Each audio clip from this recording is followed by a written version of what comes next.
আমরা ক্লান অপশনের উপরে চাপ দিয়ে দিব। ক্লান অপশনের উপরে চাপ দেওয়ার পর এখানে জয়েন এবং ক্রিয়েট দুই ধরনের অপশন দেখতে পারতেছি। জয়েন থেকে আপনারা এখানে ক্লানে জয়েন করতে পারবেন এবং ক্রিয়েটে চাপ দেওয়ার পর এখান থেকে আপনারা নিজের একটা ক্লান তৈরি করতে পারবেন। এখানে ক্লান খোলার জন্য আপনার 150টা ডায়মন্ডের প্রয়োজন। কিভাবে প্রপারলি একটি ক্লান ক্রিয়েট করতে হয় বা ক্লান খুলতে হয় এখন আপনাদের দেখাবো। সো এখানে আমরা কিন্তু বিভিন্ন অপশন চেঞ্জ করে নিব। এখানে রয়েছে ফ্রেন্ডলি, রয়েছে কম্পারেটিভ, ক্যাজুয়াল এবং বিভিন্ন জিনিস রয়েছে।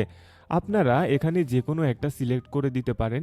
আমি এখানে ক্যাজুয়াল রাখবো। এর সাইডে দেশের অপশন রয়েছে, আপনি কোন দেশ থেকে ক্লান খুলতে চান। আমি এখানে বাংলাদেশ সিলেক্ট করে দিয়েছি এবং এখানে আপনি আপনার যে মেম্বারগুলো থাকবে তাদের টিম রেটিং কত হলে আপনার ক্লানে যোগ দিতে পারবে সেটা আপনি এখান থেকে নির্ধারিত করে দিবেন। আমি টিম রেটিং 70 দিয়ে দিয়েছি। এখানে র্যাঙ্কের একটা অপশন রয়েছে, কোন র্যাঙ্কের প্লেয়ারগুলো আপনার ক্লানে রাখতে চান সেটা এখান থেকে আপনি সিলেক্ট করে দিবেন। সো এখান থেকে আমি মিডিয়াম র্যাঙ্কের প্লেয়ারগুলো আমার ক্লানে রাখতে চাই, এর জন্য আমি এখানে মিডিয়াম একটা সিলেক্ট করে দিব। এখানে কিন্তু অনেকগুলো র্যাঙ্কের অপশন রয়েছে, যে র্যাঙ্কটা আপনার পছন্দ বা যে র্যাঙ্কের প্লেয়ারগুলো আপনি রাখতে চান শুধুমাত্র সেটাই সিলেক্ট করবেন। সো আপনারা যারা নতুন ক্লান ক্রিয়েট করবেন অবশ্যই র্যাঙ্ক কম দিয়ে রাখবেন, যাতে নর্মাল প্লেয়ারগুলো আপনার ক্লানে খেলার সুযোগ পায়। পরবর্তীতে আপনার ক্লান যখন বড় হবে তখন আস্তে আস্তে আপনি কিন্তু ভালো লেভেলের প্লেয়ারগুলো রাখতে পারবেন, অথবা আপনার যে নর্মাল প্লেয়ারগুলো ছিল সেই প্লেয়ারগুলো কিন্তু আস্তে আস্তে ডেভেলপ হয়ে ভালো একটা র্যাঙ্কে চলে যাবে। এখানে মিডিয়াম র্যাঙ্ক আমি সিলেক্ট করে দিয়েছি। এর সাইডে জয়েন কন্ডিশন নাম করে একটা বাটন রয়েছে, সেটা আমি ইয়েস করে দিলাম।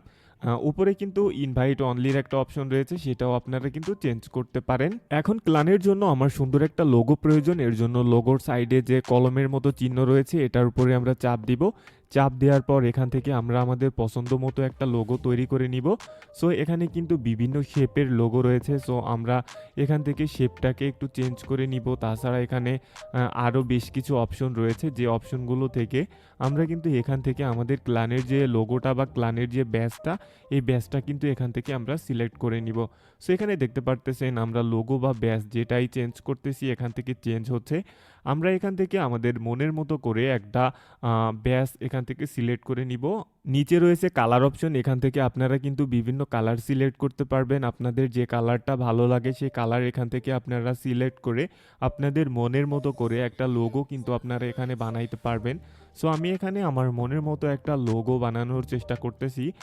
এখানে আমার এই লোগোটা মোটামুটি পছন্দ হয়েছে। সো এটার কালার আমরা অ্যাডজাস্ট করে নিব। সব কিছু ঠিকঠাক হওয়ার পর এখানে আমরা কনফার্ম বাটনে চাপ দিব এবং 150টা ডায়মন্ডের উপর চাপ দিয়ে আমাদের ক্লানটাকে আমরা ক্রিয়েট করে নিব। এখানে 150টা ডায়মন্ডের উপর চাপ দিলাম এবং আমাদের ক্লানটা কিন্তু ক্রিয়েট হয়ে গেল। প্রথমে হোম বাটন রয়েছে, সাইডে রয়েছে রেওয়ার্ড বাটন, এরপর মেম্বার বাটন এবং তারপর রয়েছে সেটিং বাটন। সো রেওয়ার্ড বাটনের উপরে যাওয়ার পর এখানে আমরা দেখতে পারতেছি এখানে কিন্তু পয়েন্টের উপর ভিত্তি করে আমাদের অনেক প্রাইজ দেয়া হচ্ছে। সো এখানে প্রথম যে প্রাইসটা সেটা কিন্তু লক অবস্থায় রয়েছে। তারপর এখান থেকে আমরা কিন্তু 25টা ডায়মন্ড পাবো। তারপর এই যে পয়েন্ট, এই পয়েন্টের উপর ভিত্তি করে আমরা কিন্তু এখান থেকে একটা লিজেন্ডারি বোস্ট পাবো, লিজেন্ডারি স্কোয়াড পাবো, 500টা কয়েন পাবো এবং রেয়ারি স্পেশাল কোর্স পাবো এবং লাস্টের যে অপশনটা রয়েছে সেখান থেকে কিন্তু আমরা 150টা ডায়মন্ড পাবো। সো এই পয়েন্টগুলো কিভাবে পাবো এখন এটাই হচ্ছে প্রশ্নের বিষয়। আমাদের এই ক্লানে যতগুলো মেম্বার থাকবে সব মেম্বার যে গেম প্লে করবে সেই গেম প্লের উপর ভিত্তি করে আমাদের পয়েন্ট দেওয়া হবে এবং সবার পয়েন্ট একত্রে আমরা কিন্তু এই ক্লানের রেওয়ার্ডগুলো। বর্তমানে আমাদের ক্লানে কোনো মেম্বার নাই, এই কারণে এখানে নীল দেখাচ্ছে, শুধুমাত্র একজন দেখাচ্ছে। আর এই পাশে রয়েছে সেটিংস অপশন। সেটিংস অপশন থেকে আমরা কিন্তু এখান থেকে ক্রিয়েট কোড বা জেনারেট কোডের উপর চাপ দিয়ে দেওয়ার পর এখান থেকে কিন্তু একটা কোড জেনারেট হবে। আমরা এখান থেকে একটা কোড জেনারেট করে নিয়েছি এবং এই কোডের মেয়াদ থাকবে হচ্ছে 2 ঘন্টা। এই 2 ঘন্টার মধ্যে আমরা এই কোডটা যদি আমাদের কোনো ফ্রেন্ড বা কেউকে দেই, সে যদি সার্চ অপশনে গিয়ে এই কোড দিয়ে সার্চ করে তাহলে আমাদের ক্লানটা আসবে এবং সে কিন্তু ইজিলি আমাদের ক্লানে যুক্ত হতে পারবে। ডান পাশে কর্নারের দিকে লিভের মতো একটা অপশন রয়েছে, সো এটা কখনোই চাপ দিবেন না, কারণ এখানে চাপ দিয়ে আপনি যদি এখানে ডিলেট লেখেন, ডিলেট লিখে কনফার্ম করলেই কিন্তু আপনার ক্লানটা ডিলেট হয়ে যাবে। তাই অবশ্যই এই কাজ কেউ ভুল করেও করবেন না।